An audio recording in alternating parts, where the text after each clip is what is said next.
Good evening, service crew. Fighting pilot extraordinaire, Ace Windfall. Ready for takeoff. Happy Thursday, everyone. Welcome on in. It's another chilly night here in the hangar. I am wrapped up in a small blanket. I've got a nice warm cup of what is this called? It's tea. It's I always want to call it sleepy time tea, but that's not it, because sleepy time tea is a different thing and also allegedly made by a cult. This is, I also want to say Midnight Mass, which sounds like a really killer tea name, but no, that's a really killer show on Netflix that I need to rewatch if I ever get actual access to Netflix again, or if I find it through other means. This is, I don't remember what this is called. Sweet Dreams. It's called Sweet Dreams. That's what it is. It's really good. I haven't had this in like forever because I hadn't stocked it back up again. But it's nice, it's warm, and I need it because it's really cold, and we're about to experience emotional coldness. Never before seen at all on this stream since last week. What's up, Basma? What's up, Gabriel? Welcome in, welcome in. On a ship, the captain's quarters are almost always directly adjacent to the bridge on the starboard side. Fun fact. It makes sense that they'd be adjacent to the bridge because you need to be able to get the captain no matter what time, right? I don't know if there's like a significance for the starboard side. It's probably just what is it called when you have like conventional for like the state of that being where it's like, yeah, you have it on this side and then just everyone also does it on that side just because that's a convention that at that point, right? But so turbo sleepy. I can't even watch TGA. I think I'll just lurk. Enjoy your slurk. Enjoy your slurking, Gabriel. Also, speaking of TGA, I didn't watch it. I usually don't watch game shows, and I let other people tell me what looks good for the most part. TBH, and someone did. There was new information on the new Frictional Games project, and that was really cool. I think someone had mentioned a while ago, or I had found out a while ago, that they're making, like, Frictional Games is making a new project. Frictional Games being one of my indie game companies that I keep my finger on the pulse and check out the majority of their stuff I can. That and Supergiant are the two. I'll get to Hades 2 eventually. I don't know. I already played the first one. But, like, I was told that they were making new stuff, and I, like, looked it up, I remember. A few months ago, I think, and it looked really interesting. They had like done an ARG to like drive hype around it, and it looked like it was it gave me vibes of BioShock at the time, except not in space, or except not underwater, but it just had like this BioShock vibe of like I think I even like I feel like I talk about it in the Ace Windfall in the Hangar Discord. Control of Hotel. Oh, yo. Okay, yeah. Wait, you're joshing me. Hold on. No, never mind. Unrelatedly, I controlled a hotel, and I was like, wow, there is a thing about me talking about a hotel. It's talking about the Shining Hotel, completely unrelated. So I don't know if I ever talked about it. I don't think I did. But it looked really interesting. And they released a trailer for the Game Awards. For, what is it called? Otos? It's not that. Ontos. I was actually a lot closer than I thought I was. I thought there was an L in there. Ontos, which it looks like space post-humanism, which you could call Soma like C post-humanism in a way. So I'm about it. It looks like they're really kind of going into the Soma route with the theming in the game, and if they pull it off, it'll probably be really, really good. That's my only thing, is I don't know if they'll be able to pull it off, but because the creative team behind Frictional shook up after Soma. A lot of people just retired and left. No like bad blood as far as I'm aware. It's just that they were done working on Frictional. And so the last thing that I know that they've done, they did Amnesia 2, which was and then they did Amnesia the Bunker, which was the way it actually like sets itself up as a roguelike is a little weird for me. But as an experience, I quite enjoyed it. And so if they can like make something really good with Ontos, I'm going to be really happy with that. Have you played before? It would be cool to watch it with you and service crew. Oh, the TGA? Yeah, kinda. I get it, yeah. Like, but I feel like everyone does watch-alongs, and I don't know. I would just be like one more watch-along. I don't know. I've never been super huge into like watch-alongs of things that are currently ongoing. Uh, call it what you will. Maybe it's a defeatist attitude in and of myself for that, but I don't know. I feel like everyone else is already doing it. I don't need to add to that necessarily. I don't think I'm that crazy special.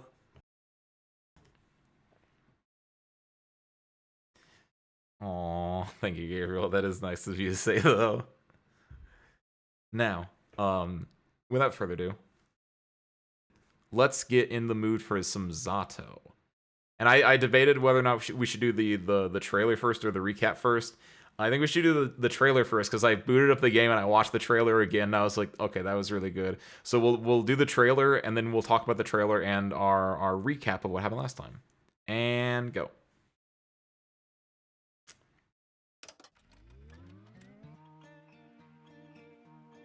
And it should start capturing now.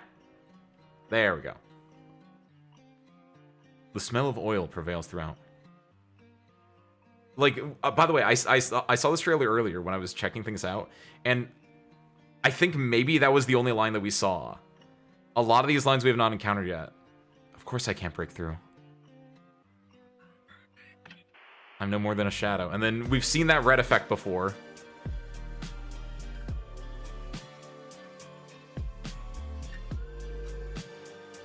It's like a dream. Exactly like a dream.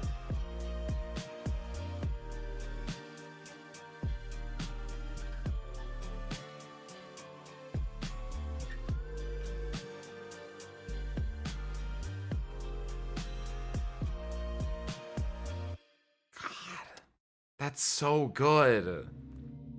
Game's always a bit quiet. I think I noticed that when I was rewatching it last time. Thank you for calling that out, Zero.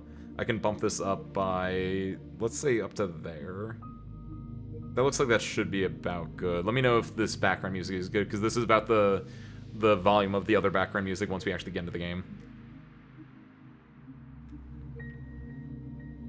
I have this in TG open. Truly gotta go with my zoomer attention span. Oh no. Let me know if anything cool happens, by the way. I think last year I actually even still have it. For the last year, I've had a toggle called TGA toggle. Because last year, when the Game Awards were going on, I was playing Elden Ring, and I was like at a part in Elden Ring where I was like, honestly, the majority of Elden Ring is enough that I can like just cut in and out if I need to be. It's more of an action game than a game that you have to pay attention to story-wise. Whereas Z.A.T.O, I think, demands my full respect and attention, so I did not want to like finagle with that today. But shoutouts for the Game Awards for allowing me to like hit a button to like toggle in a pop-up of a YouTube video anytime I want to now.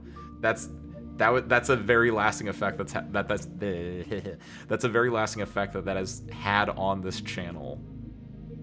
No, this is not Gabriel. This is completely different. It's a very good game. And great transition into the recap. So this is Z.A.T.O, a game by Fairy, aka No Panama Man. I think that's how you... this person. Fairy, who is apparently a very famous producer, I believe is the correct word.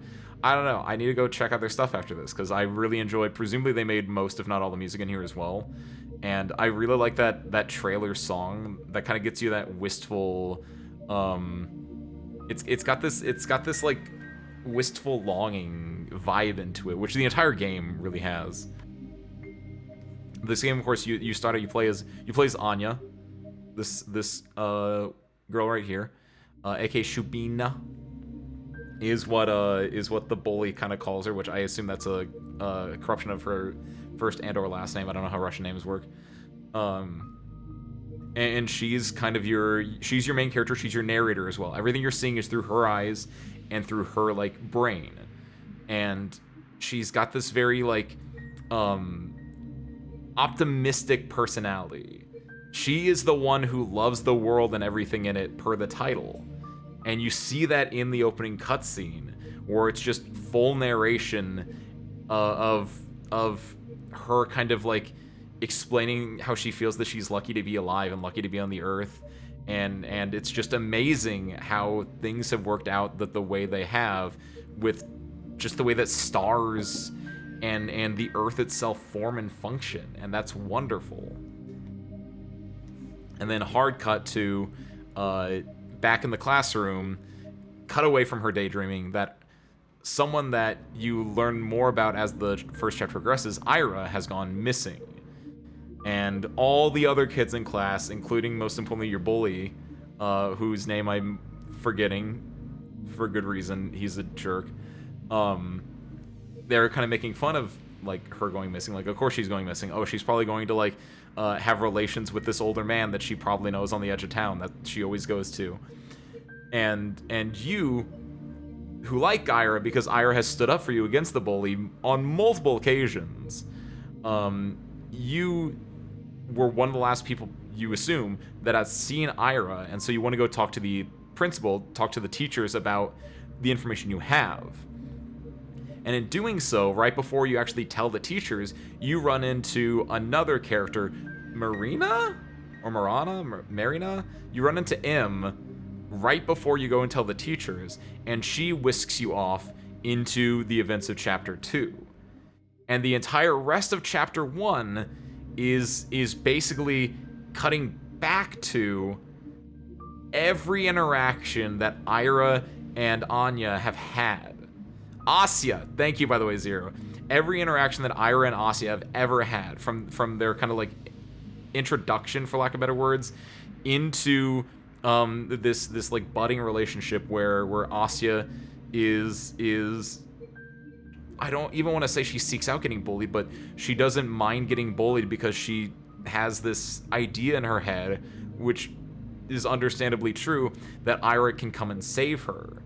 And you kind of get this feedback loop of Asya seeking out Ira, including not just at school in those situations, but also after school, trying to go out and find Ira. And she does that on multiple occasions, and you get this nice little like friendship, maybe romance if you want to go that way into it. But two of the last interactions we have are Asya finding Ira, and Ira being very upset with her and sending her on her way.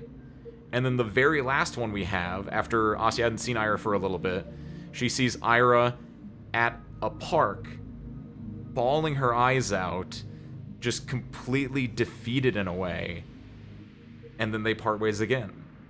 And then that, I believe, is the last time they've ever seen each other. Cut into the in media res, back into school, cut into finding him, and then cut into going off. Yo, what's up, Dolly? What's up, Toaster? Happy Thursday. Welcome in, both you guys, by the way. Hi. Also, thank you, Zero, for that. Asya is our main character here, and then Garen. Garen is the, Vadim and Garen. Those are, like, his first and or last names. Again, I don't know how Russian names work. But yes, that was the bully's name. Thank you. Okay. Without further ado, let's get back into it. By the way, I don't know if this is spoilers or not. Depends who you ask, but like, we are in Chapter 1. We've gotten 2 out of presumably 12. Of course, our girl boss, Ira, in her natural habitat, smoking in the girls' room. Just to give you a sense of who we've lost. And then, in case you've forgotten... Oh, wait a minute. Hold on. This has 2 CDs. The 1 and the 2. That's what that was. And then the 3, she has... Oh, she has a slightly angrier one. I was wondering why, like, me clicking didn't seem to do anything. It went through, like, different ones. And then, of course, this was the last time we saw Ira at the park, like, defeated, and just something has happened with Ira between the last two times we've seen her, and hopefully this chapter can get into what happened to Ira. Who is Ira, even? Because there's a lot of information we're missing because we're only seeing it through the narrator's eyes, and the narrator does not know as much about Ira as she would want to know. But without further ado, was not expecting it to just launch into fairly upbeat music like that. This is Chapter 2, which I believe is Marina? Oh, I was hoping that it would show the chapter cut off. The inside of the Z.A.T.O cafe is warm. It looked that way whenever I walked past its huge glass windows. The whole interior basked in golden light. I did feel tempted to enter a couple times, but whenever I saw my classmates there and realized they'd see me sitting at the table all alone, I just kept walking. You've never really been here before? Whoa. Well, there's a first time for everything. You gotta try their bird's milk souffle. It's so good. Alright. I think my mom brought something home from this cafe a couple of times. Eclairs, Midvik, some other sweets. I don't remember much, but they must have been good. I always buy my own treats at the store. They're cheap and tasty. Yeah, cheaper than these, for sure. Oh. You got something else. I like Kartoshka more. Why didn't you recommend it then? They only had one left. Seriously? Hey, don't misunderstand. You just look like a bird's milk kind of person, you know? What's that supposed to mean? Don't worry about it. Just take a bite. Take a bite. Did you like it? It's wonderful. See? Marina is drinking coffee. She seems like a nice girl. At first, I thought she was trying to mess with me or play some sort of prank, but now it doesn't seem so. When she pulled me all the way down the stairs, I thought she'd want to talk outside our school. No, wait. It's cold as hell. Let's go somewhere comfy. So she said. I glance around. I suppose it is pretty comfy. Most of the customers seem to be other school kids, though the adults are probably at work.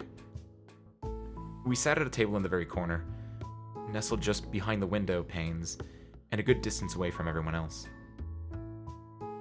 I look back at my teacup. I wonder what Ira would order here. Right. Marina. So, you know I met Ira yesterday. Did you see us?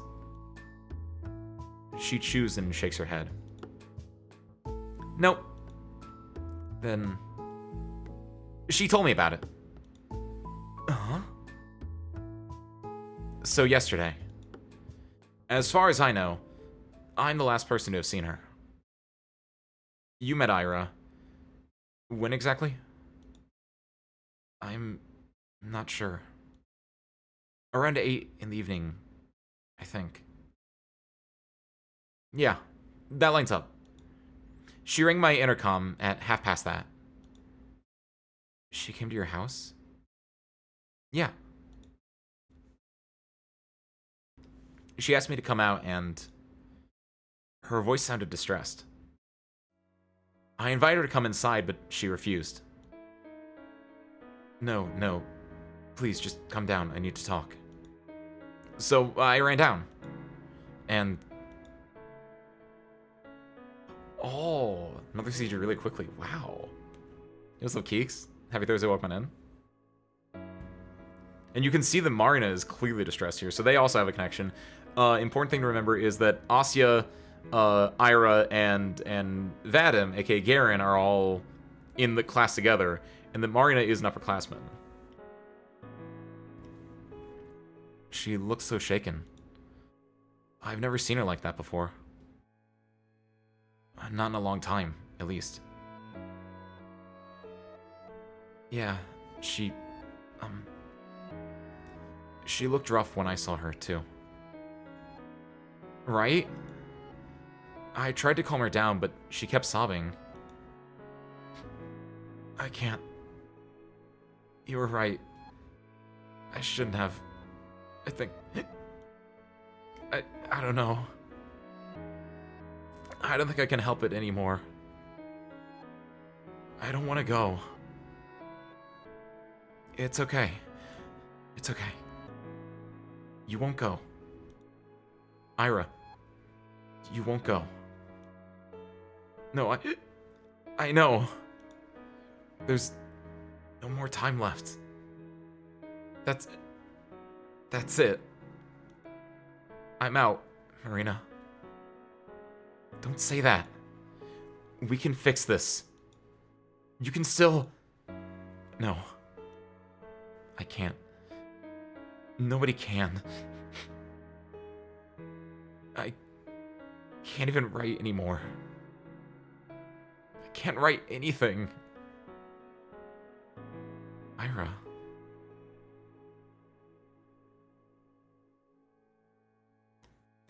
I held her while she stood there, weeping.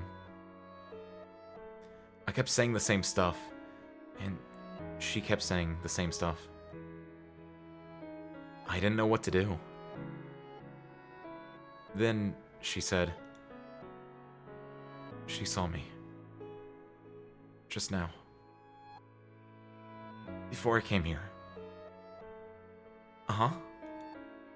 That freaking weirdo. Asya. She saw me like this. She saw me.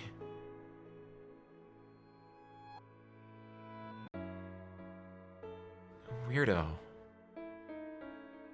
Her words, not mine. She laughs. Don't take it personally. You know how Ira is.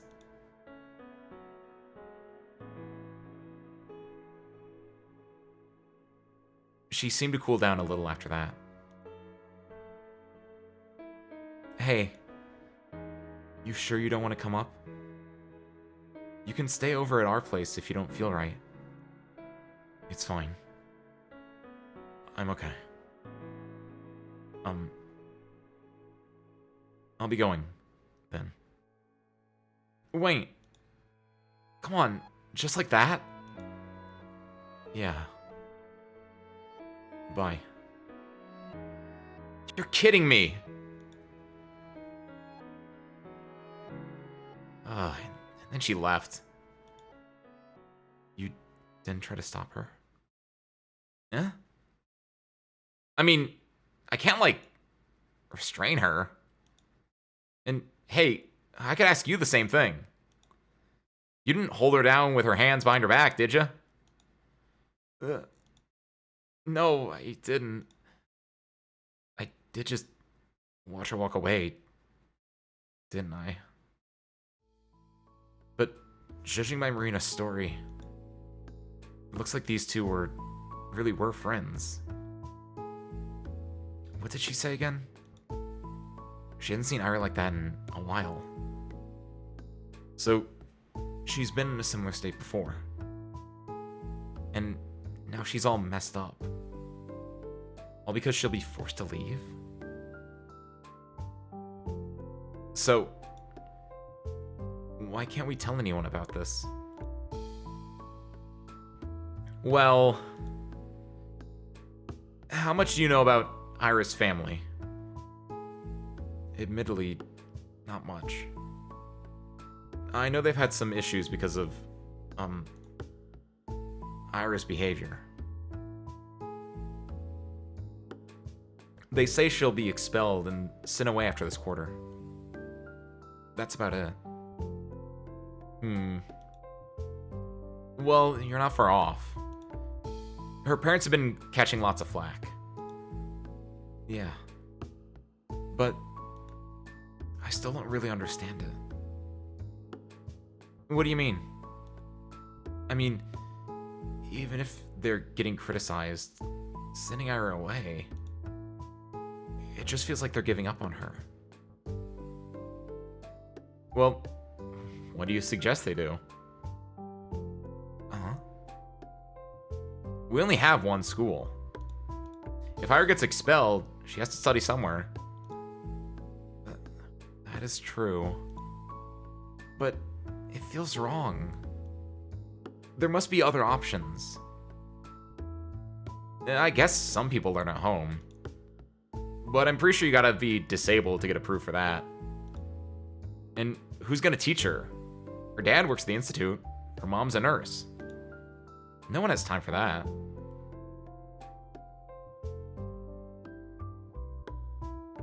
Wait. I thought her mom was... I don't like it either. But I can see where they're coming from. I look down at the cake I've been aimlessly picking at. There is an interesting thing. I do remember. I don't know if she said what her dad did. Her dad also works at the institute, but her mom 100% worked at the institute per Ira's words, because Ira would take her mom lunch at the institute, is what Ira had said.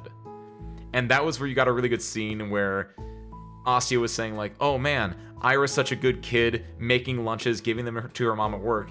And then you had the red filter come in, where you had a moment of like Asya like having dismay in a way almost, or just like completely rebutting herself, where it's actually it's not that hard to make lunch. These lunches were probably pre-made, and the walk from her house to the station isn't that far away, right? Like that entire scene, that was such a big important scene that yeah, this is a bit of a boop.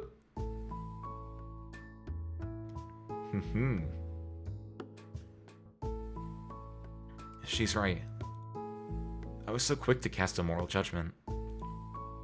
Did I expect their whole family to move just because of Ira's poor attendance? Did I expect them to come begging on their knees for the board to keep her enrolled? It's just so childish. I understand, but what does this have to do with keeping silent? Do you know Ira has a little brother? Uh-huh. No. A little brother. I had no clue. She does. His name's Tolik. Funny kid. I really had no idea. That's okay. You see, it's true. Ira's parents haven't had it easy. But Tolik's got it so much worse. You know how when adults are cruel, they try to be subtle about it? Kids don't. It's not so bad when you're in kindergarten. Sure, some kids won't play with you because their mommy told them not to, but they're still too small to really get it.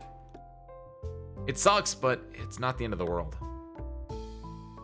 However, he's going to school next year.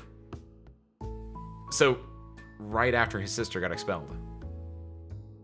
That's one hell of a legacy to walk into. Oh no. No pressure, right? At least nobody will expect too much from him. Don't say that. Sorry, bad joke. But my point is, everyone knows that it's gonna get worse. I can imagine. Yeah. So on top of all of that, picture how people will react if they find out his sister was unstable. Huh? Ira's already prone to anger. You've seen it yourself, right? Now, imagine adding hysterics to the mix. Sobbing, panicking, acting strange. Not a great look. Well, that's a bit crude. I wouldn't call what Ira did hysterics. I wouldn't either. But you know how they're going to paint this. Word spreads fast. You say anything to the teachers or police, the next day everyone in town will know. That's why I don't think it will help anyone, Asya. What? Maybe you could give them a clue. What clue? Well, If anyone should give a testimony, it's me. I saw her last, right? Oh, right. That makes sense. Well, I told him I saw Ira from our apartment window around that time. You know, without the part where I came down to talk. But I don't know how helpful that'll be. She seemed to go in the direction of her house after we met. But I didn't exactly, follow her home.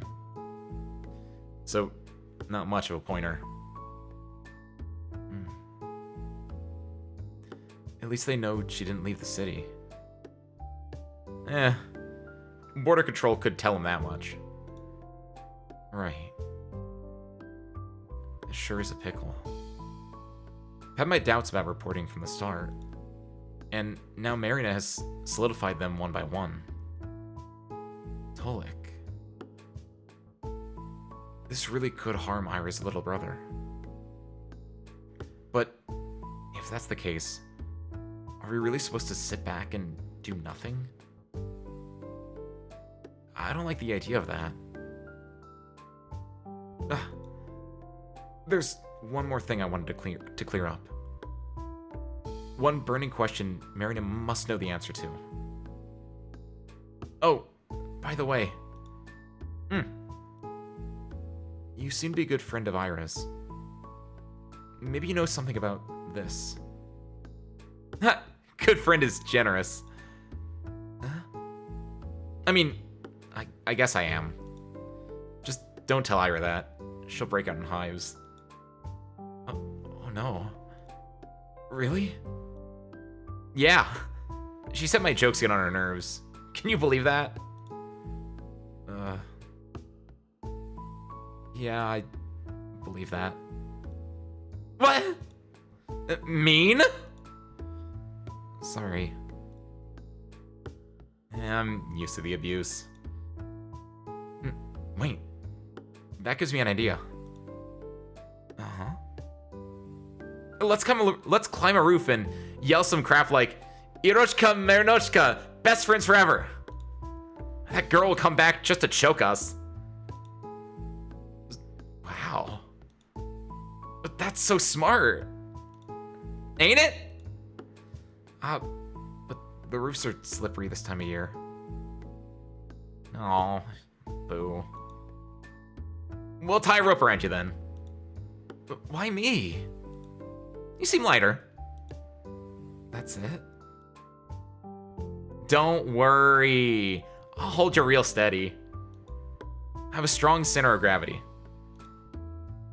So, I'm doing the screaming, then. Exactly. Oh. No. I'm no good at that. Don't worry. I'll just pretend to lose grip on the rope. You'll shriek your lungs out. I refuse. How long has it been since I last chatted with someone like this? It feels like forever. Marina. We keep talking and I don't feel uncomfortable. Not one bit. Really. I haven't felt so carefree speaking to a person in a while. Should conversations be this easy? Feels like I'm cheating. Especially considering the circumstances. Just yesterday, we both saw Ira agitated and crying her eyes out. Today we learned she never came back home. It's supposed to be terrifying.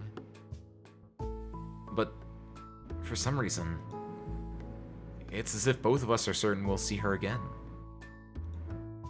As if there's no way things will not turn out okay. They have to. Oh, what the hell?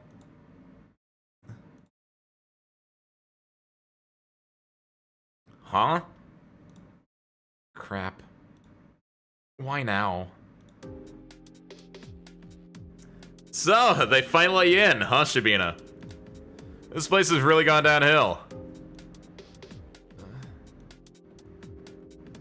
Hey, Vatic. Marina. Huh? These two know each other? Look at you, getting a replacement already. Can't blame ya. But come on, Shabina, of all people. He looks at me. No offense. You're keeping tabs on all my friends? How flattering. Asya, he's in love. Yeah, in your dreams. Just funny how you always gotta have someone like that around. Someone like that? Marina menacingly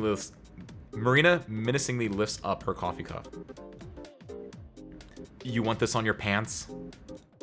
Oh, scary. You want to get banned from your single hangout spot? I won't. It'll just be a happy little accident. With your aim? Look who's talking. Asya, this guy couldn't aim for the toilet till he was 11. His mistress, however... Shut up! That's not... Garen makes sure none of his buddies heard that. He glances back at us, trying to look unbothered. Why am I even talking to you? Good question. Was she your best friend or something? Huh? Jeez. Why does everyone keep saying that? I mean, maybe I'm wrong. You seem to be having a snazzy time without her around. Having a good laugh and all. And? You weren't joking about it, too. Huh? In class. You laughed when they declared Ira was missing. Well, she ain't my friend, is she? That bitch attacked me. That's not the point. You don't think she's really missing? I don't give a damn. And you don't really seem to either. Why should anyone? You're exhausting. Don't worry. Feelings mutual. Huh, whatever. I just came in to check if it's really Shubina over here. Thought I was hallucinating for a second. So what? They let you out in public now? Must be a big day for you. Having fun? She was before you showed up. 1, not talking to you. 2, learn to take a joke. Huh, whatever. My boys are waiting for me. Ciao, ladies. Enjoy your evening. Why, thank you. With a sneering grin, Garen strolls back to his friend group. What the heck was that? I guess I shouldn't be surprised at running into him. Other kids hang out at the cafe all the time.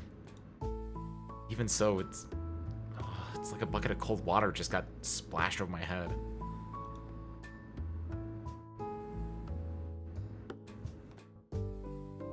I know. And like, obviously he gets set up in the first chapter as the bully. And I'm actually really interested in seeing where he goes from here.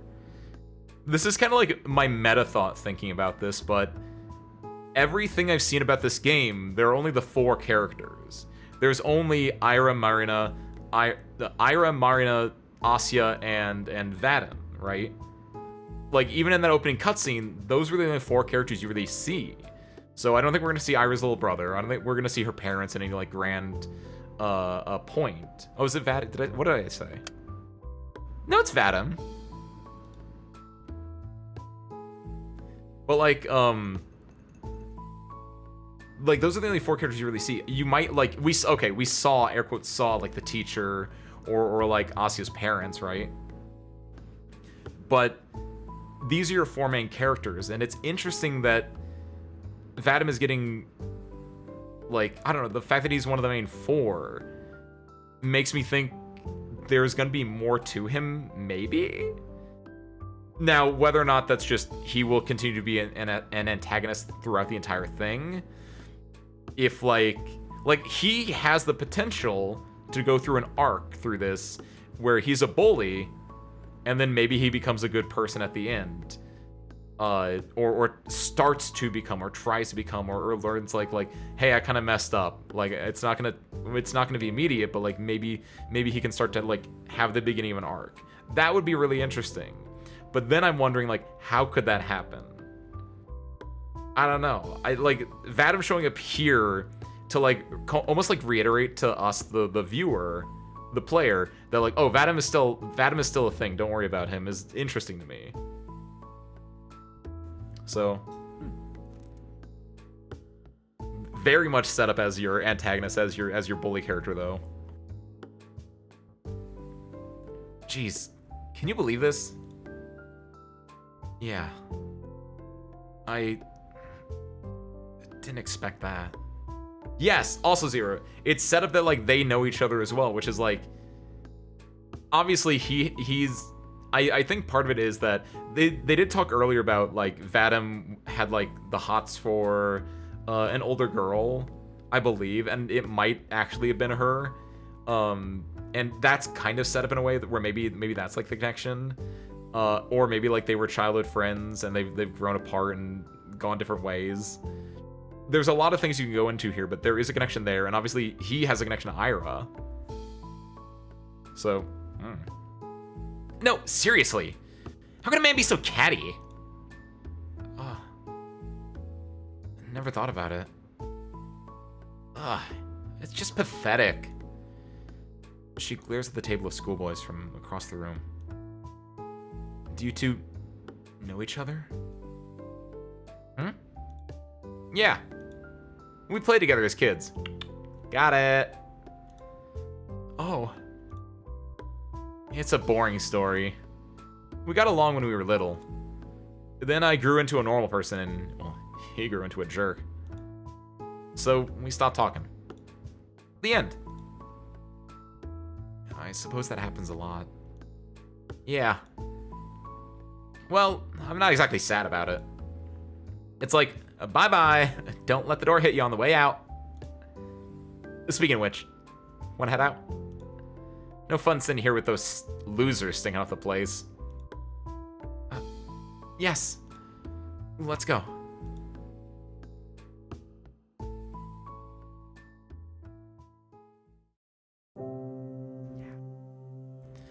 The cold immediately stings our noses as we step outside. The sky's just as dark as it was when we went in an hour ago. It's a deep violet. One of my favorites. Marina huffs and grumpily pulls up her scarf. Man, wish we had more cafeterias or something. Well, there's the pub. The pub? I guess we could get in. I've been told I look mature for my age. Is she seriously considering it? Also, who told you that? If you want to sit somewhere, we can go to the, library. I realized how lame of a suggestion that was halfway through the sentence. Ugh. And here I thought I was doing alright. Library? Huh. Never thought of that. Well, it's rather nice if you just want to, be at peace for a bit. Whoa. At peace? Peace and quiet's important. Yeah. Self-reflection, meditation, contemplation, like Buddha and stuff. Yeah. I hear you. I get it. Buddha. Sounds great. I'll try it sometime. Thanks. You're welcome? I think I'll go home for today, though.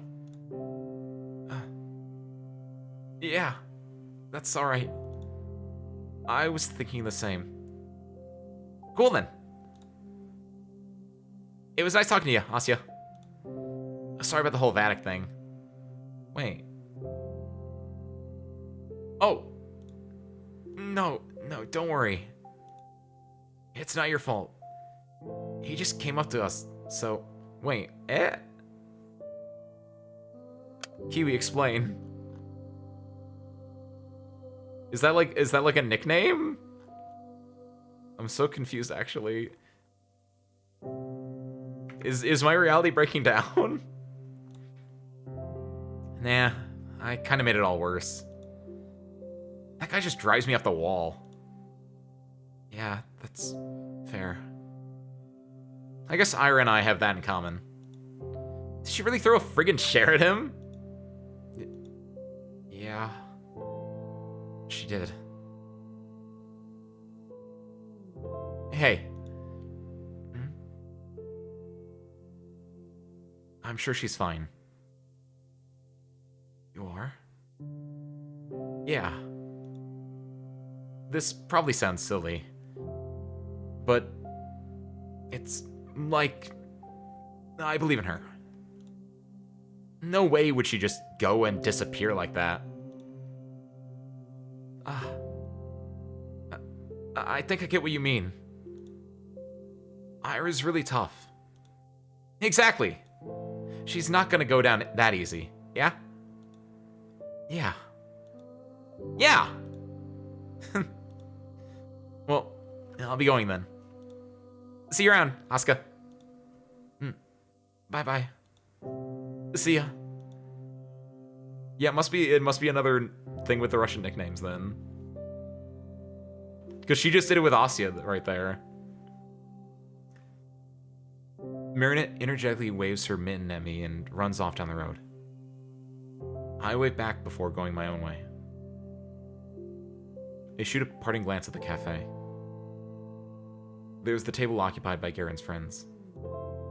And ours is... Huh. I never paid attention to it, but the table we sat at is half obscured.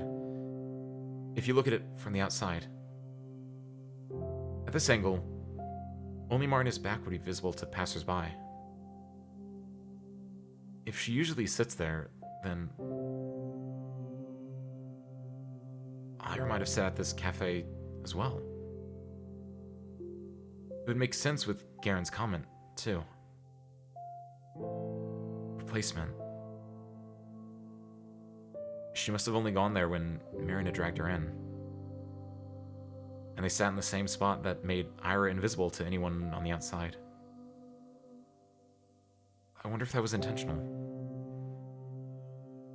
I should ask Marina about it. And also about what kinds of sweets Ira liked. And whether she preferred coffee or tea.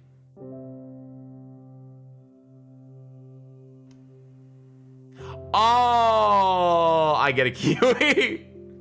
That fully just whoosh, went over my head for that one. I can't wait for Ira to come back.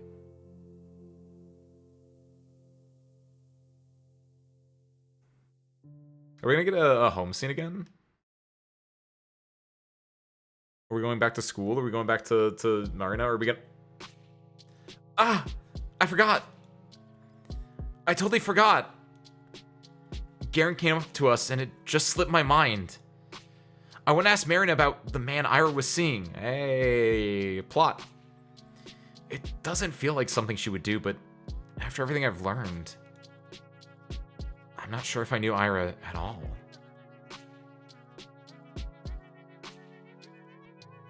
We don't talk much at breakfast, but I asked my parents if they heard about her disappearance in the morning. Dad said about what I'd expected. Ah, Grachevsky's daughter. Yeah, we got the notice. You know Ira's dad? Did you see him yesterday? No, we're not acquainted. I don't think he came into work. I see. Do you think they'll find her? Of course they'll find her. It's not a big city. That's true. But There's still been nothing since the news came out. It's been a day. The police would know if she left through the control post. I suppose. It just doesn't feel like anyone's looking. They are. A few of my colleagues went in for questioning. Really? Nothing came of it. It's just a big waste of time. I don't see what someone's teenage rebellion has to do with us. Mom slowly shook her head. Poor girl. This made me feel a little more determined. It's clear the attitude towards the case is pretty much the same between both kids and grown-ups. But it does sound like there's an actual investigation going on. So the police aren't just sitting back. At least there's that. No updates? Haven't heard anything. Yeah, me neither. Boring. The boys at the desk next to me are copying my homework. Everything is already back to normal. Same conversations, same digs. Hey, at least Shubina got her. Yeah. Hey, at least Shubina here got herself a new friend. Yeah, what's up with that? Got kicked out of the library? I can't go to a cafe now? Oh, look who's getting sassy. We're only curious, you know. It's rare to see you crawl outside your little cave. And what of it? We're just so proud of you, putting yourself out there and all. Wanna hang out with us while you're at it? Man, what are you doing? What? Could be fun. No, it couldn't. Shubina, don't listen to him. Well, how about it? Come on. You're probably all sad after Irochka went MIA. You gotta cheer up a little. She's fine, leave her be. We can all go to the movies or something, huh? How's that sound? I don't... Jeez, he's just messing with you. Bad him drop it already. Dude, don't ruin it! She was about to agree. You're such an asshole. I wasn't going to. I sigh. It's always gonna be like this now. Oh. Ira might come back soon, but once she's transferred, that's all I'll have to look forward to every day. Don't they get tired of this? It's always the same jokes. Although, it won't get any better if you keep doing this. It will only get worse. Worse. Huh. I'm trying to imagine what that'd be like. She talked about it as if her being bullied, but that's not really the case, is it? We've all seen Scarecrow. We know what actual bullying looks like.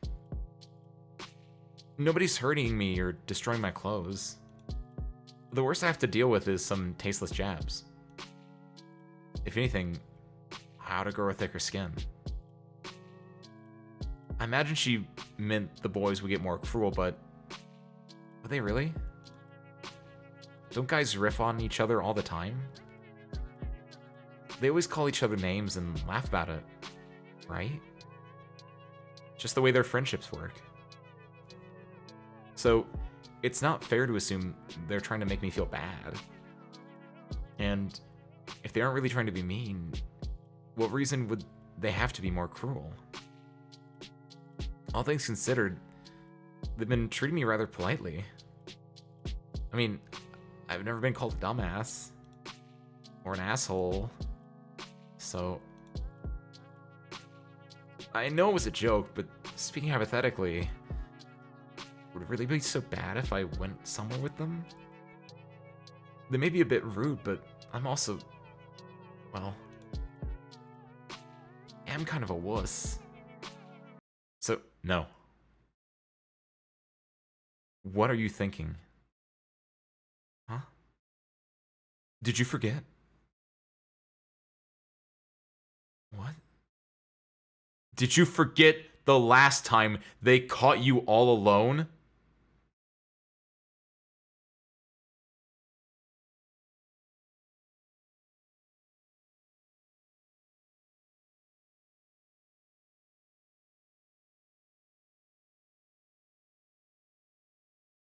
That was a prank. That time, No. It was my fault. I just overreacted. I always do. You'll overreact again. It will happen again. But Karen wasn't with them. It wouldn't happen now. It wouldn't be the same. That's right. He'll make it worse.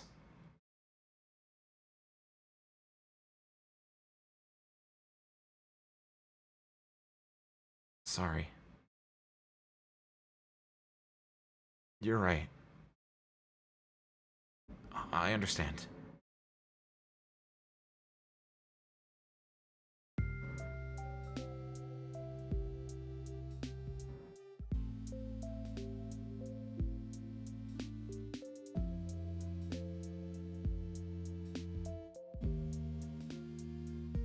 Oh.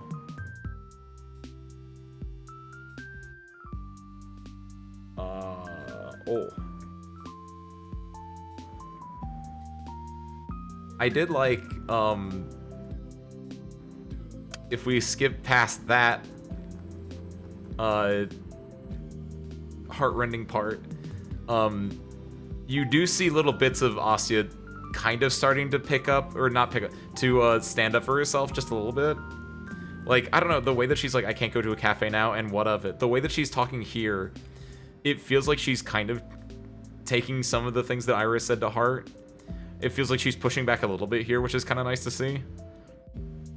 And it takes her a while to get up, but to like work the courage to say it, but I think she was building up the, like, I don't want to go to the movies with you, I don't want to, like, do this, I don't want to, like, hang out with you.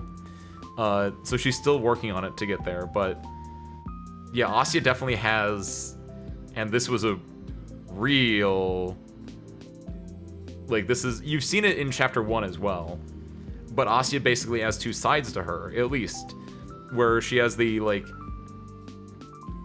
the, pardon the language, but like the weak-willed, the passive almost side to her, and then she's not, for lack of a better word, she's not stupid though. Like, she does remember that there are bad things in the world, and I think she keeps trying to look on the bright side, but there is part of her that does not forget. Oh.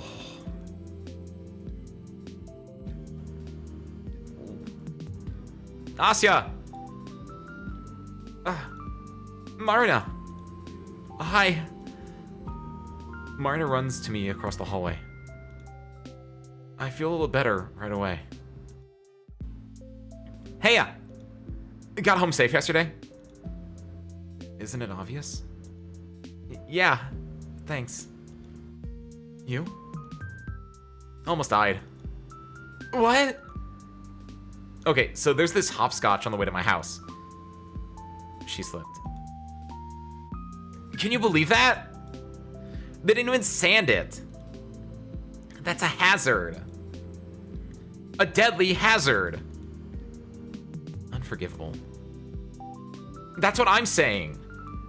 I told my bro to file a complaint, but he just blew me off. Imagine that. Oh, that's so terribly rude. I'm basically crippled and he doesn't even care. Oh no. Is it that bad? My butt hurts. Well, get well soon. We chat about dumb things like that for a minute or two. I still can't wrap my head around how natural it feels. It's so much fun, but I can't shake off the feeling that we're trying to stave off a question no one wants to hear the answer to. Marina has been nice enough to set an easygoing atmosphere. It's only natural that I should be the one to ruin it. By the way, have you heard anything from Ira yet? If Marina were a dog, her ears would droop. No. You? No. We never had each other's contacts. I see. Should have figured. I doubt she'd even call me even if she had my number. Marina was the person Ira went to. If she did get in touch with anyone, it would have to be her. Her or... actually, I wanted to ask you about something. Oh. What is it? I look around. The hall is rather crowded. More than I would like. I'm not sure it's a good place to discuss this. Marina seems to understand what's on my mind. Hey, how about we talk about it after school? You don't have any plans, right? I'm free, so... Yeah, that would be great. Sweet! I got 5 lessons, so meet you right after. Alright. Later then. I gotta get back to my friends. Okay. See ya. She returns to the group of girls on the other side of the hallway. So, Marina's pretty popular. Well, duh. She's a really outgoing person. Seems like the type that can get along well with just about anyone. I'm just not used to people like that paying any attention to me. It doesn't feel real. It's as if it's breaking some sort of unspoken rule. As if it's yet another way the universe has allowed me to cheat.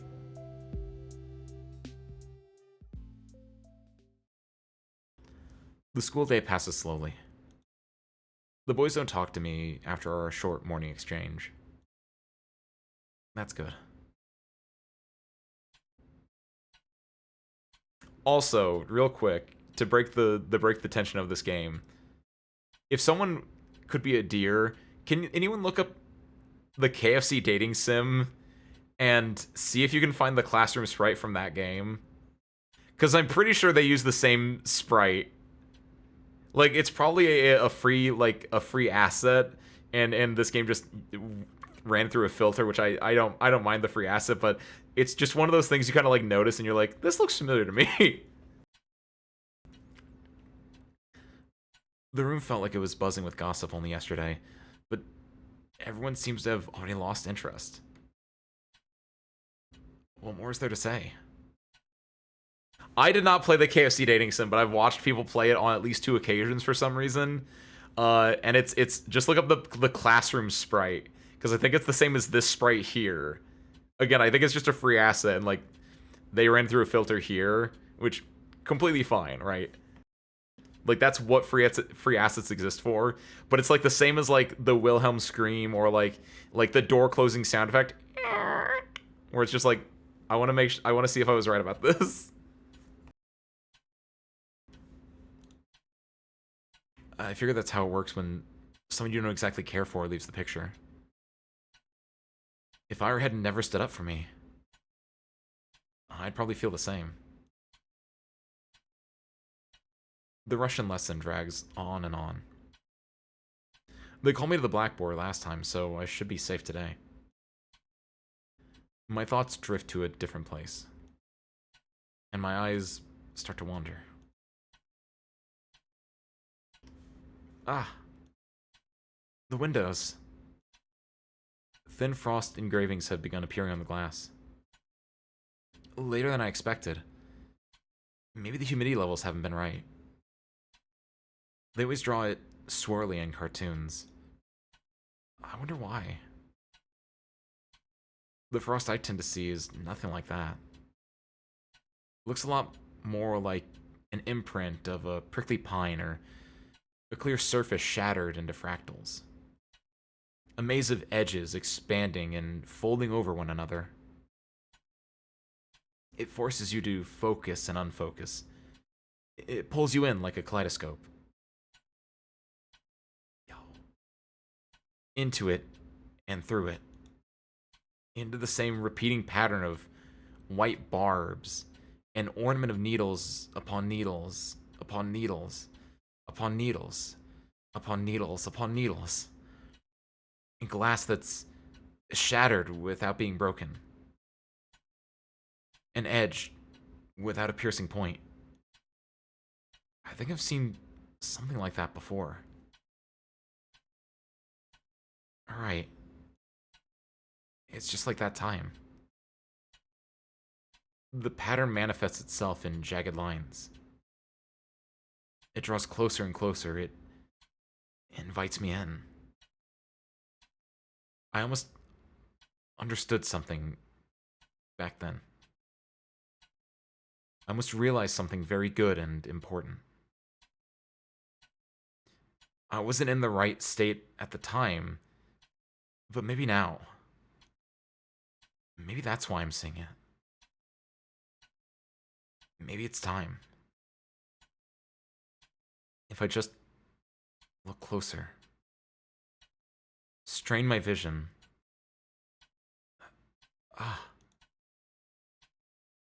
The concentration of sharp edges is so dense.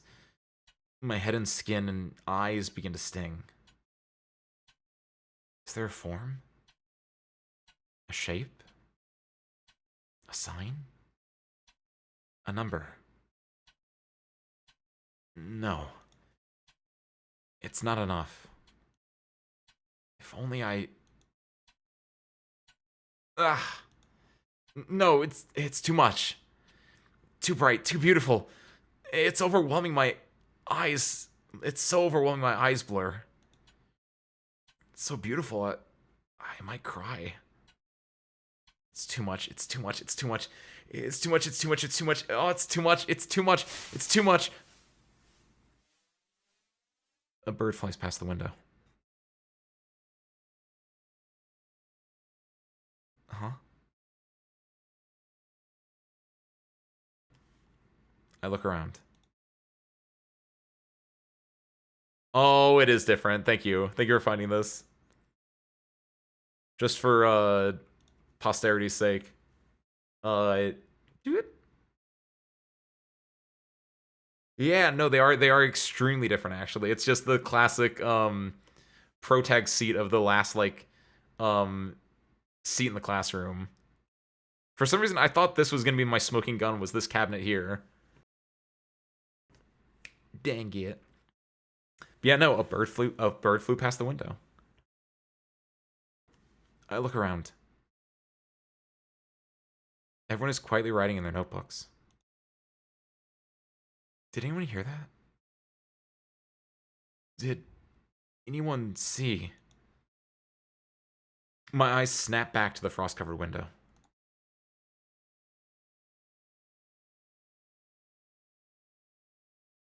It's lovely.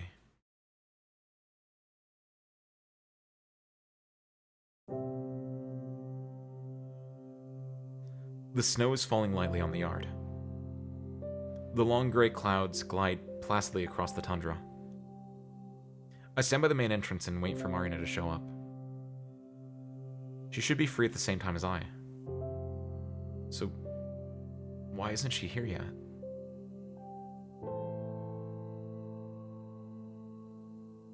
It's been a couple of minutes.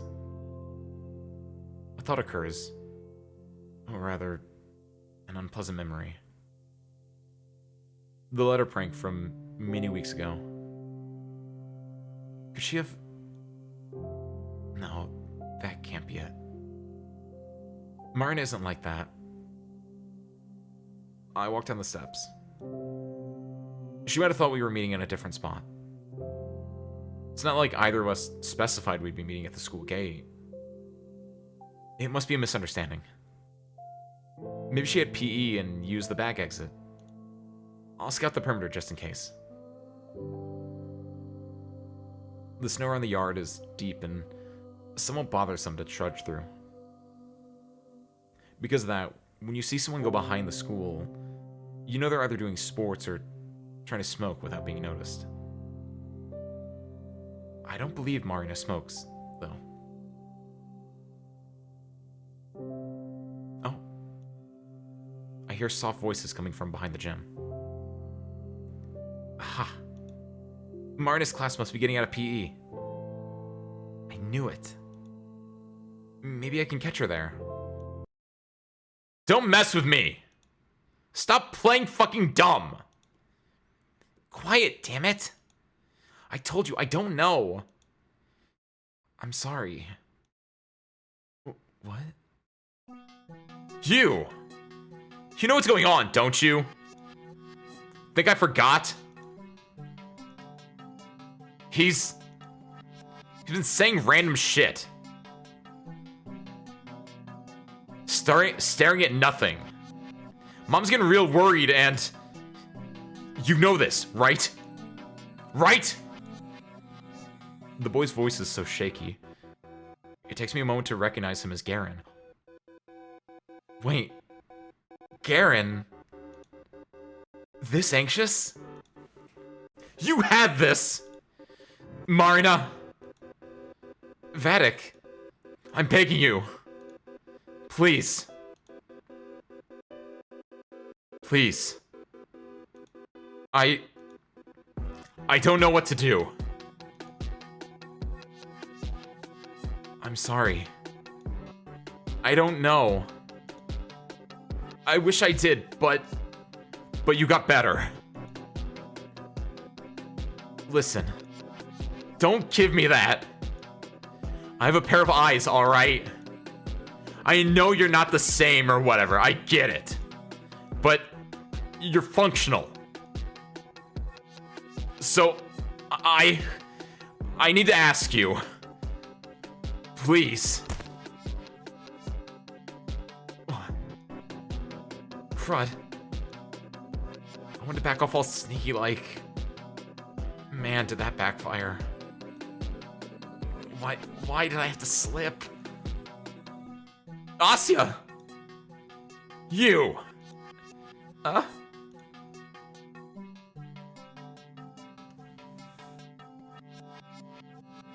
Before I knew it, Garen pulls me up by the front of my coat.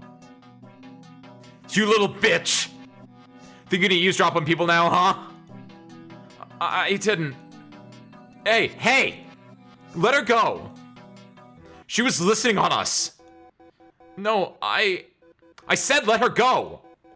He grimaces, but loosens his grip slightly. So, Shibina. I was waiting for Marina. We were supposed to meet up after school. That's right, we were. Though, I thought we'd meet by the gate. You weren't coming, so I thought I'd look for you. And when I crossed the corner here, I slipped and fell. Jeez. Are you okay? Yeah. I think so. So what? You're saying you didn't hear shit? No, nothing. Yeah, right. You suck at lying, Shibina. I'm not! Damn it, Vatic! Drop it already! Whatever. Sure. Ah! He almost throws me to the side.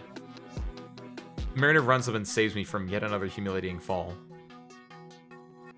Piece of shit. I don't believe you for a second. Try and blabber about this to anyone. See where it gets you.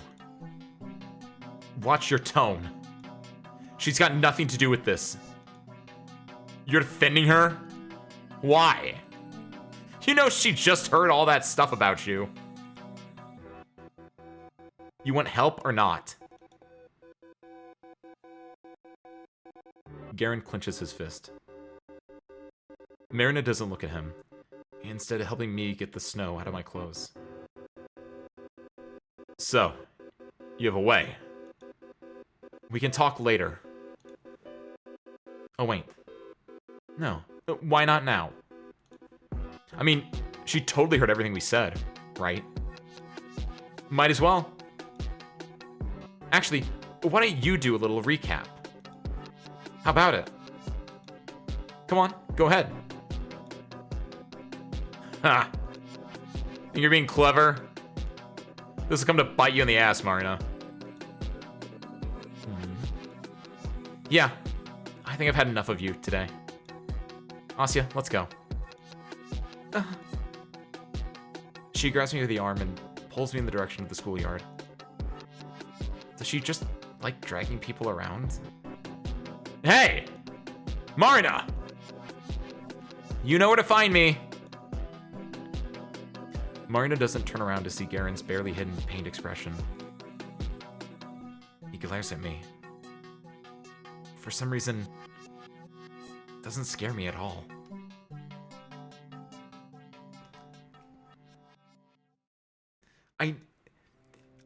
Yes!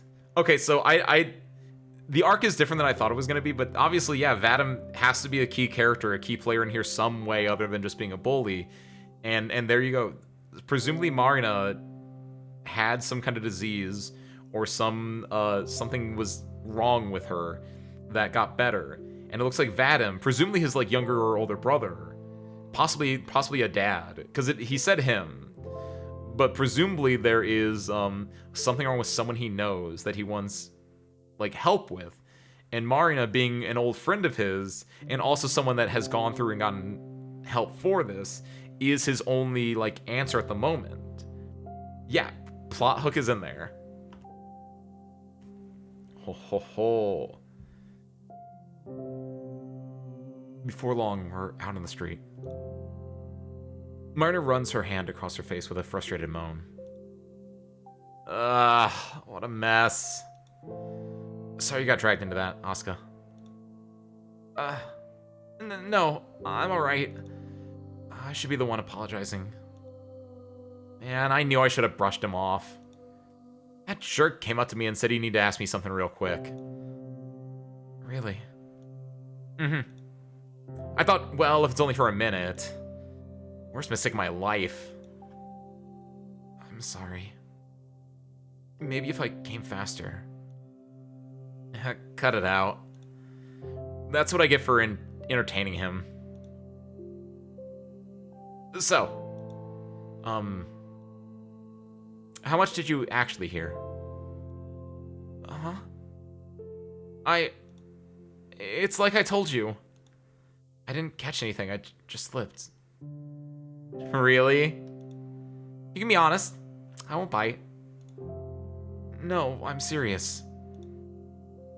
I only heard some muffled voices. I didn't know it was you.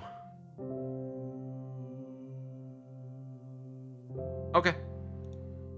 That's cool then. So, is everything fine? He was in a really bad mood. No kidding. Been a while since I last saw this guy so cranky. I'm all good though. If you say so. Please, be safe. Ha! Tell that to Vatic. That squirt better watch out. She proudly slaps her bicep. I've been to the gym. I've held weights. 10-kilo deadlift. That bum doesn't know who he's messing with. Whoa. I'll let him know. Marina's voice sounds so carefree. Does she really believe me?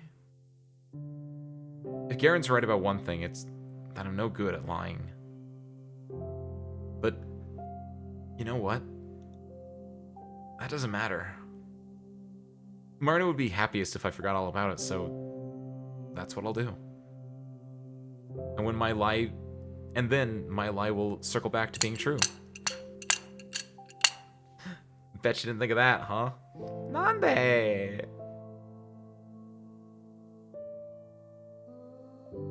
Anyway, I'm hungry as hell. You want to grab a bite? We can go hang at Z.A.T.O again. Z.A.T.O's nice, but I don't have that much allowance left. Oh, I hear ya. Wait, don't tell me I made you empty your pockets yesterday. I didn't know you were running short. No, don't worry. I'm glad we went. I've been looking for an excuse to eat there anyway. We could get something from the store this time, if you don't mind. Sure thing. I was just thinking, wow, it's perfect walking weather. It really is. Hidoyo, so mean, Keeks. Also, that reminds me, I need to... Did I set this up last time? Okay, we're good. Made sure that I had my other, like, behind-the-scenes things running for other, what are they called? Redeems. We leisurely make our way down the street, chatting about this and that. Turns out Marina goes to the cafe several times a week with different people. Classmate A on Monday, classmates B and C on Wednesday, D, E, and F on Friday, and so on. Sounds fun in theory, but I'd really die if I had to live like that. Ha! It's not that bad. If I really don't want to go, I don't. Still, it must cost you quite a lot. I guess. I get plenty of allowance, so it's whatever. Oh, I see. That's nice, then. It's good when parents are so understanding. Though, I wasn't really talking about money. Ha! I wouldn't know. I live with my big brother. He doesn't care as long as I don't bother him. And I don't bother him as long as I have cash. It's like we have a contract. Oh, wow. That's pretty cool. You think? Yeah. I mean, it sounds fun living with your sibling. And you get to eat treats at the cafe all the time. Not all the time. You think I'm just some sort of sugar addict? So that's where you get all that energy. Now listen here! I'm joking. No, I'm serious though. I don't just stuff my face there every day. We go to the movies pretty often. You know, at the community center. You could tag along sometime, if you want. You mean it? Of course. The more the merrier. Though, no one will get any new films over there. No! I heard they're bringing an American flick next week. We have to go. Really? I'd love to. Then it's settled.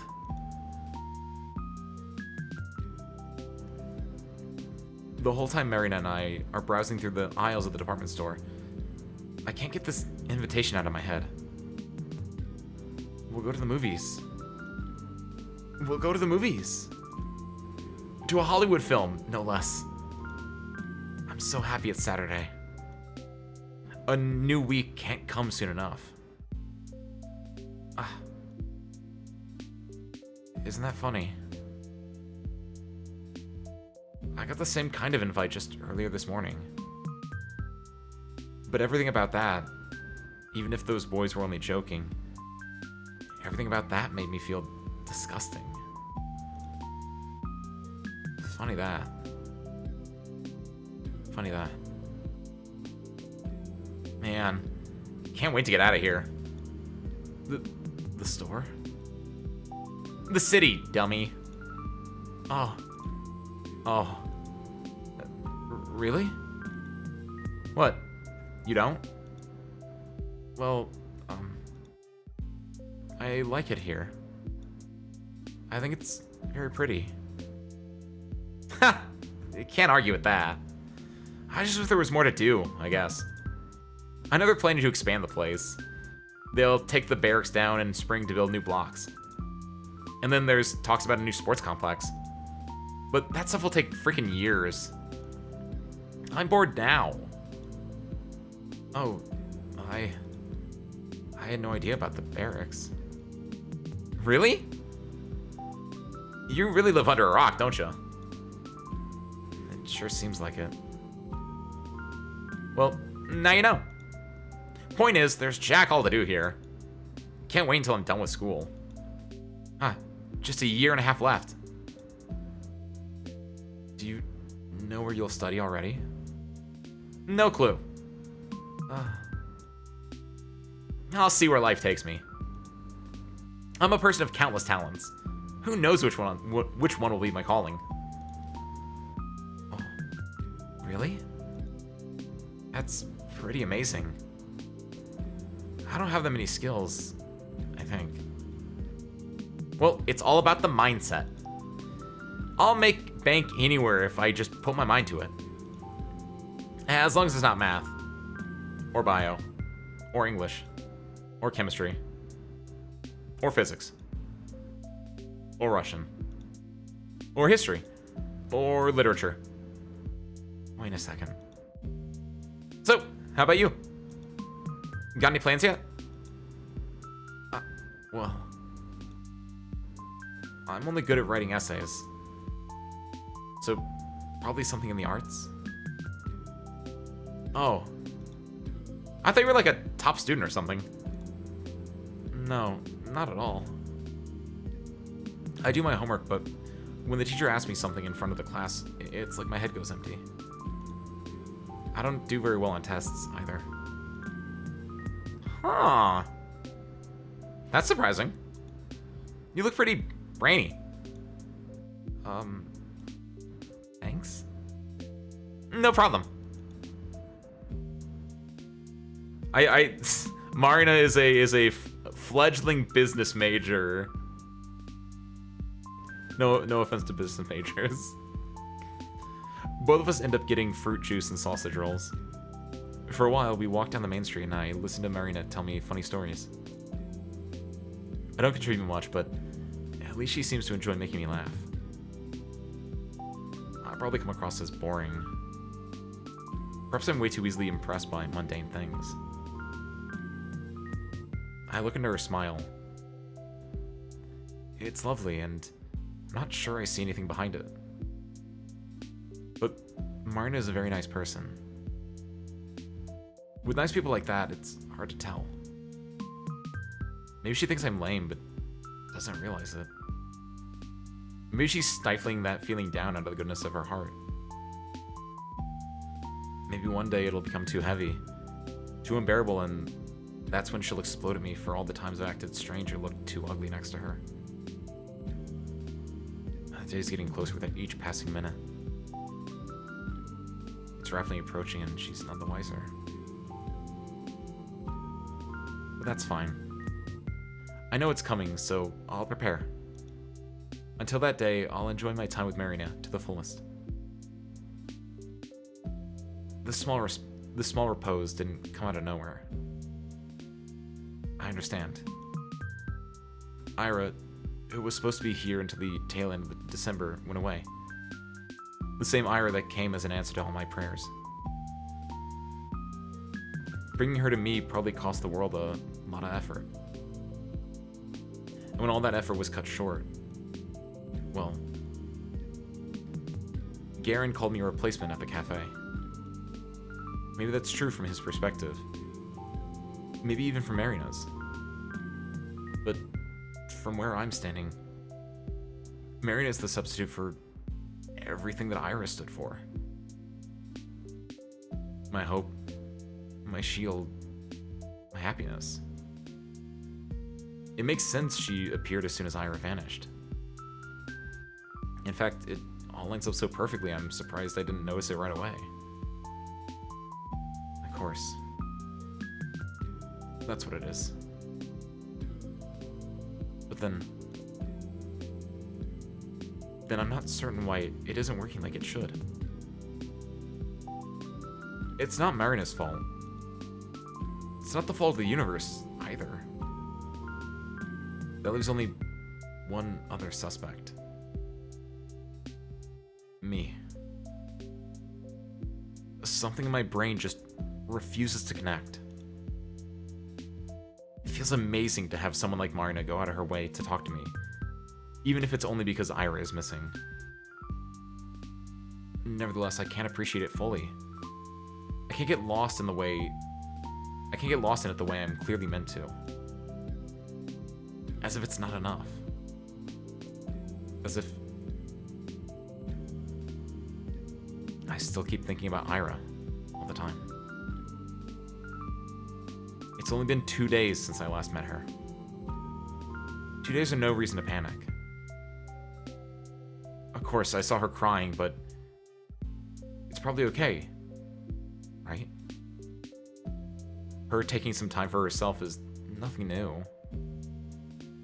And she's really tough, so she'll be fine. Of course she will. Everyone being so blasé about her vanishment seems vapid, but when you look at it objectively, the situation isn't that alarming. I'm just being a crybaby, like always.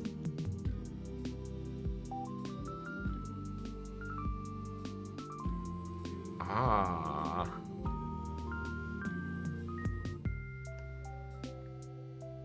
Then again, that is a harmful way of thinking.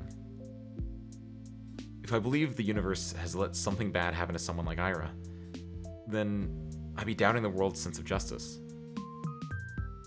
Not only that, but I would also be rejecting the privilege I've been given. I want to draw an apt comparison, but all my metaphors are falling short. Maybe. I'm like a child who was gifted a doll, lost it, and then started to pout when the replacement wasn't identical to the... No. See? That's what happens. I start comparing wonderful people to toys. What's wrong with me? Even when trying to explain how ungrateful I'm being, I find the most despicable ways to do so. I really don't know if I have a soul at all.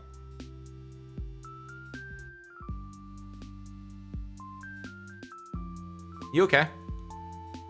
Mara looks at me expectantly, holding her hands up to the hot air stream. In our aimless strolling, we've reached the warm vents next to the back entrance of the research center. The snow around the chutes has melted, forming uneven splashes of dark soil, lovingly sprinkled with months-old cigarette butts. Yeah. Why? You look kinda down. If you're tired of my blabbering, you can just say so. I can get a bit carried away. No, I was listening. Really. Yeah. I just figured you'd be polite to tell me to shut up. I wouldn't. I like listening to you. Honest? Yes, honest. Your stories are fun. And you have so many friends. I'm surprised that, I appreciate you making time for me at all. Please. Am I supposed to sit on my butt eating cake while Ira's gone? I mean, just yesterday. We actually have important stuff to talk about. And heck, it's nice to break off from the schedule every once in a while. Variety is the spice of life, yeah? Right. Kind of put a damper on your plans. Sorry. Dude, I just said it's cool. I like talking to you. It's like... relaxing. Relaxing? Yeah. It's weird saying that with the disappearance and all. But when I discuss this stuff with you, it doesn't feel so scary. That's amazing! I've actually felt that way since yesterday. I thought talking about such things should make you, anxious. But it doesn't feel that way at all. Right? Now that's scary. What kind of therapy is that? It's pretty strange. Speaking of which, you wanted to ask something. Oh, right. Yes. There's this rumor going around, and I don't know if I believe it. Maybe you know. Was Ira seeing some, older man? This. Figures you'd hear it eventually. Yes. I thought it might be true at first. That Ira could have eloped with that person or something like that. But you never mentioned anything of the sort, so it's probably just gossip. Elope! Yeah. Yeah? Why? I thought it sounded quite romantic. Romantic?! The guy's like 35! Well, love has no age, right? Ugh! Don't go around saying stuff like that, it's dangerous! My face goes red. Did I really say something that embarrassing? Ugh. Okay. Well, I don't usually say anything when others bring this up. Like, if somebody asks about it, I go, man, I've never seen her do anything like that. What a load of crap. But you... I think you'll understand. That's my brother. I knew it. I should have called that one out. As soon as she introduced her brother, I had a feeling. Oh. Huh? That guy. The old guy. It's my bro. So Ira and your brother are... No! No. They're not like that at all. Gross. Ugh. She sticks her tongue out as if she's about to gag. That bad? I would literally die. Oh no. But, what's going on then? If you don't mind telling me. It's fine. I think if anyone should know, it's you. Really? I can trust you, right? You're not gonna run and tittle-tattle the first chance you get, yeah? Of course. I mean, of course not. Thought so. Anyway. My brother, Lev. He works in the labs. Like, the ones at the research complex. He's been helping Ira. Helping? With what? I guess you could call it managing her stress. Uh-huh. She has a kind of neurotic condition. Sometimes her head just goes haywire and there's nothing she can do. Lev says it's some brain chemistry stuff. I can't say anything more than that.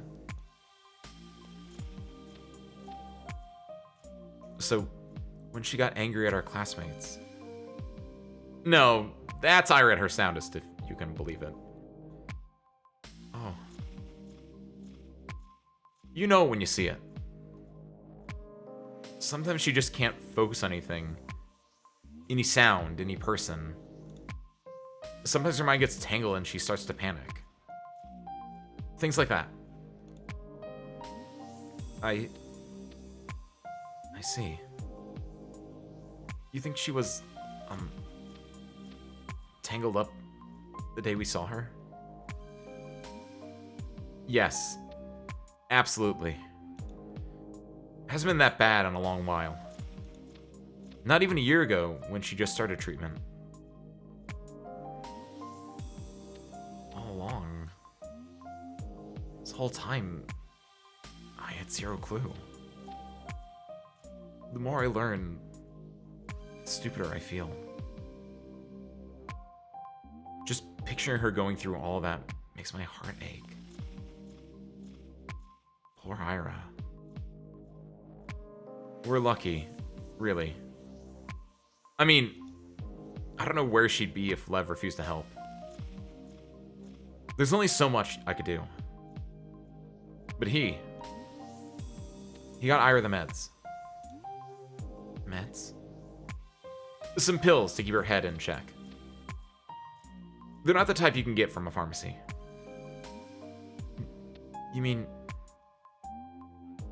illegal drugs? What? No. Don't make it sound so scary. Sorry. Maybe I misunderstood. Gee, it's nothing that bad. It's just a new type of pill, so it's hard to come by. Oh. Wow. Well, anyway, I doubt Ira followed Lev's recommendations to a T. But at least she got better for a while. That's incredible. Your brother must be an amazing person. Both of you. Stop it. I didn't do much. Probably annoyed her more than anything. I'm sure you were important to her, too. Yeah? You think so? Well, who knows? Who knows? I rejected the therapy, after all. What? She just flat out refused a month ago. Stopped taking her pills, stopped coming to our place. And, well, you saw what happened. But why? She was feeling better, right? You said it helped. Marina solemnly shrugs. She just decided that she didn't want it anymore. Meds can have some awful side effects, so I can't really blame her. Still, I wish she'd talk it out with us. Without the pills, those little states will only get worsen. Why didn't you say any of this earlier? Huh? Why would you keep this to yourself?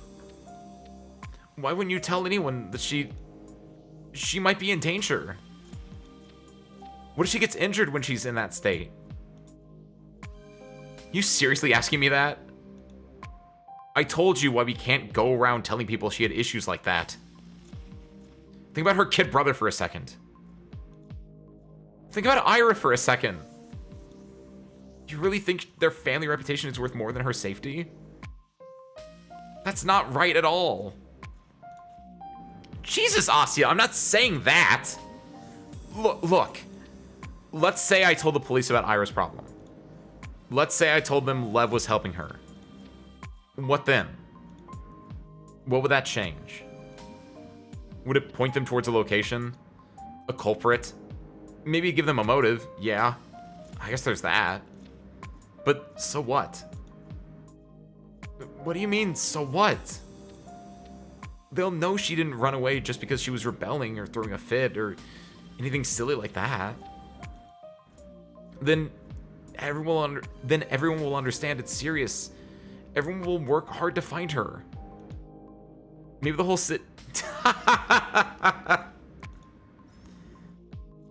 Miri's bitter laugh is sharp enough to sting.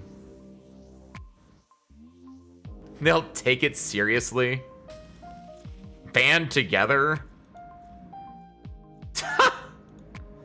Asya, you should be on TV or something.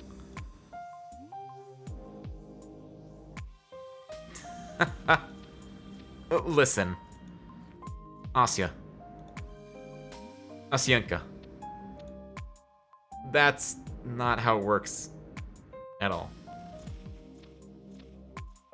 You mean the police? The world. You think everyone will suddenly feel bad for her? That's cute. Let me tell you what people will actually say. People will say, oh, That makes sense. I always thought there was something off with her. That's right. She was totally messed up in the head. Yeah, this was bound to happen. Sick people can just snap. It's sad, but what can you do? No point in looking now. Betting a 10, she killed herself in a ditch. Betting 100, she froze to death. Shut up! Don't say that! Stop lying to me. I'm not lying, damn it! That's how it's gonna go, and you know it. They'll turn it into an excuse to gossip more. They'll turn it into an excuse to brush her off. Her life, her choices, her disappearance, everything. Even if Ira's really gone, everyone will remember her as that. Should be the basket case that always had it coming. Does that have a nice ring to you?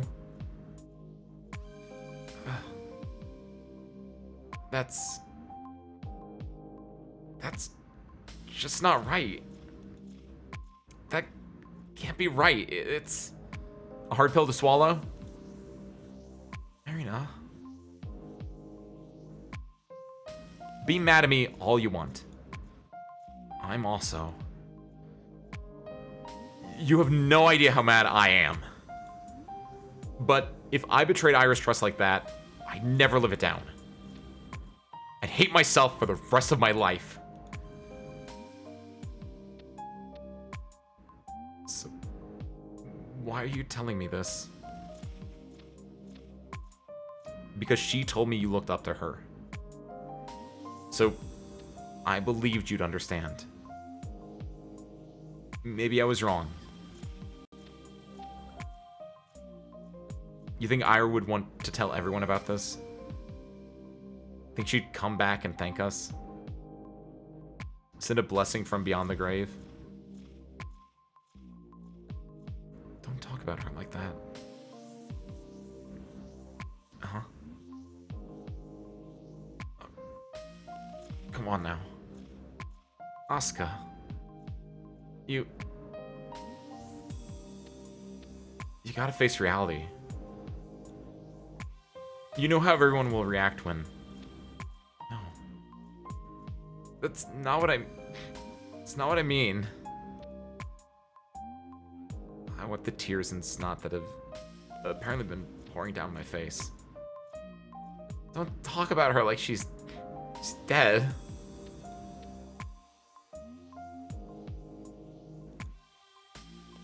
Marina's lip trembles. She quickly sniffs her nose and fixes her collar. I don't really believe she's dead, you know. I want you to understand, alright? Ira kept silent for a reason. I don't know if she's right or wrong for that, but I get it. When people learn about those things, it never turns out good. It's just degrading. I understand. Do you? Yes. You're probably right. Not about everything, but about Ira. I can understand that. But, Marina,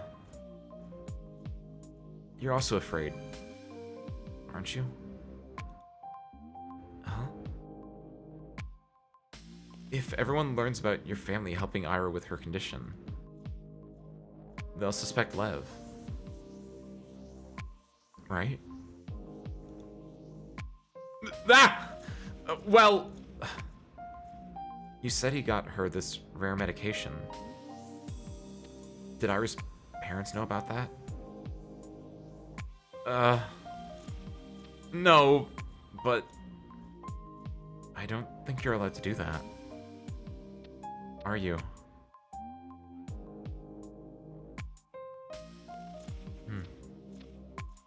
Marna, you're a little selfish. Huh. No, I'm just... It's okay. I know you're worried about Ira. Really.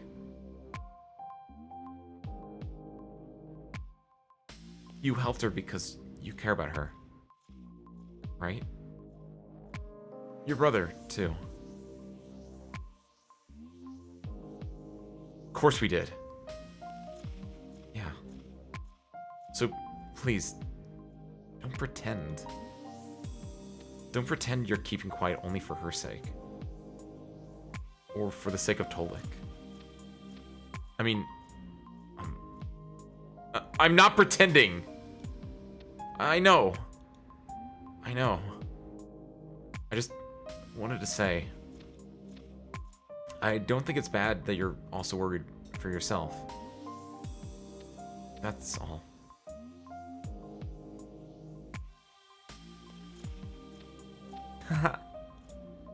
Yeah. Sure. Why not? I'm scared to get in trouble. There. You don't have to say it like that. What? I'm saying it. I'm putting it out there. I don't want to get in trouble. I don't want my brother to get in trouble.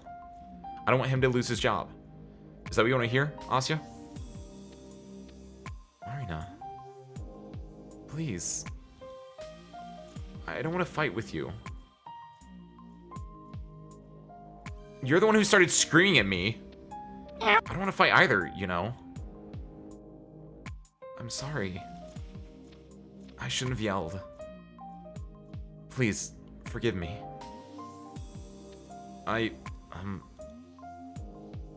Jeez.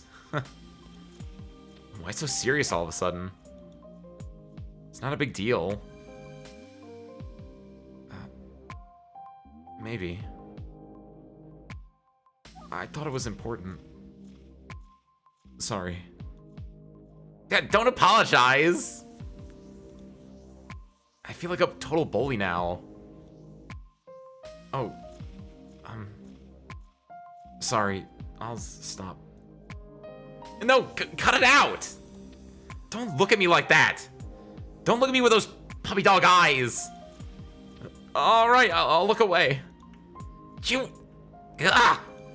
For crying out loud. Marina chuckles and lowers her head. Her smile is wry and tired, but for some reason I don't feel sad looking at it. Something about her defeated expression makes me feel hopeful. It doesn't sound very nice when I put it like that. Sorry. I got carried away as well. Oh. Oh, no, not at all. You weren't rude or anything. No, really. I'm not usually like that. I don't talk like that. I know. And you're right. I said it in a nasty way, but you're right. I can come up with 100 of those noble excuses, but they're just excuses. I'm just trying to keep my nose clean in the end. It's really lame. That's not true. You need to look out for your own family, too. All the good you did for Iris' sake still matters. Please, don't belittle it like that. Maybe it does. I don't know anymore. Everyone's just looking to save their own skin at the end of the day. Every man's an animal, yeah? That's not what I meant at all. No? I think you're still a very good person, Marina.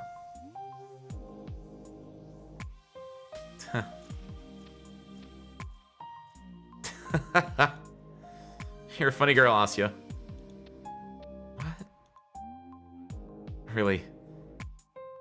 I just don't know what to make of you. I don't know how it works, but I just want to trust you. How to explain? It kind of feels like you'd never judge a person. Really? At first I thought you were, like, really innocent. Not dumb, but maybe a little dumb. Sorry. I don't think that's really true, though. I don't think you're naive. You know, I can usually make an easy read on people. With you, though, well, maybe it's because I only met you yesterday, but you're really nice, Asya. Nicer than I could ever hope to be. No. Please, don't say that. Nice is meaningless when applied to me. Not really charitable. Not really kind. Not really honest. I've been nothing but a hypocrite this whole conversation. But Martina says all these things so genuinely, I don't have the strength to shut them down. It's like that love letter, only the other way around. Her kind words aren't really true. This time I'm aware of that, while Martina herself has no idea. Does that diminish the value of those words? No. Martina didn't choose to be wrong. Kindness can be misguided, but it still deserves appreciation. Real or not. It deserves gratitude. Thank you. I'm not sure if what I said counts as a compliment. Of course it does. That was a long scene. Still technically going too. What's up, by the way, on? What's this for parts? Sorry, that was like getting in there in that scene. I also really like. I'm really glad that Asya is like your narrator as well. You get to see Asya's inner thoughts. Because there is like a little portend of the idea that Asya's thinking like, I don't deserve these words, because Asya knows what her inner self is like, but other people don't know what her inner self is like. But it's a really interesting idea, because I think that's true of everything, right? We all have inner thoughts that are just that, they're inner thoughts, we keep them to ourselves. That doesn't change who we actually are, right? Because it's the you that you actually put out to the world, the you that you curate, and the you that you like sculpt, right? The inner thoughts are the marble that you then sculpt into the Michelangelo by choosing what to cut and what to actually make a part of you. And so it's really interesting seeing this in play from Asya's like point of view, where she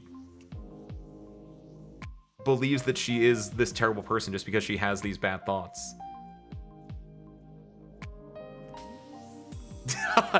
Where Asya, like, yes, in real life that's true. Every interaction you ever have in real life is almost always going to be the editor's cut of what have you. Because we're always like consciously making decisions, and even unconsciously making decisions too. Also, nice, Kiwi. AC8? Oh my goodness. After AC7, I'm excited for that. I don't know how, I don't think I'll ever go to the other older armored cores, just because I kind of like the style of 7, and I know a lot of them are really solid still, but like, ooh. Wait a minute, hold on. That's not armored core, that's Ace Combat. Wait! Oh, that makes so, hold on a second. Yeah, because I was doing the math, and I was like, wait, we're not on armored core 8. Okay, things got much bigger difference here, much bigger difference. Hold on a second. We need to go find, someone remind me at the end of the stream. I don't want to cut off this right now, but please remind me at the end of the stream if they have a trailer for that, or is it just an announcement? It's just a teaser. This is the second biggest news I've heard today, then, if that's true. First one is obviously, what is it called? Ontos. That's still the biggest one. But AC8 could be it.